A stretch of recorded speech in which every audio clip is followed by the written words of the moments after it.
সব জায়গায় এই সুন্দর সময়টা অফার করে না তোমাকে, বুঝছো? তো আমি এইচএসসিতে ভালো মতো পড়াশোনা করছি।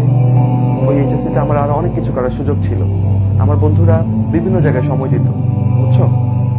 নিজের প্রতিষ্ঠান ছাড়া অন্যান্য প্রতিষ্ঠানের সামনে তাদের নিয়ম করে অনেককে ডিউটি দিতে দেখতাম, কিন্তু আমার ডিউটি ছিল না। আমি নিজে পড়ছি আর খেলছি। আমি নিজেকে নিয়ে বড়াই করতে চাই না, বাট আমি খুব সিম্পল সাধারণ জীবনযাপন করছি আর নিজের পড়াশোনাটা খালি করে গেছি, বুঝছো? পরিবারের সাথে ছিলাম, এটা আল্লাহর একটা ব্লেসিং। বাবা মার সবসময় একটা দোয়া ছিল, এবং যখন খারাপ লাগতো বাবা মার একটা দারুণ সাপোর্ট ছিল।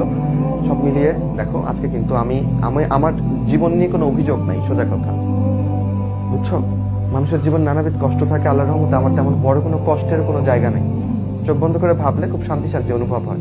আজকে আমার অবস্থাটা ডিফারেন্টে থাকতে পারতাম। যে কলেজ জীবনটা যদি বাদরামি করতাম বেশি পরিমাণে, তাহলে যেটা হতো যে আমি হয়তো বা আমার উচ্চ শিক্ষাটা নাও আমি অর্জন করতে পারতাম, বা আমার কাঙ্ক্ষিত জায়গা থেকে নাও নিতে পারতাম।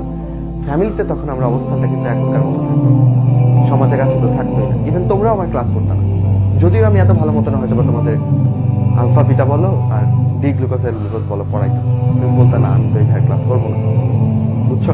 এই আর কি।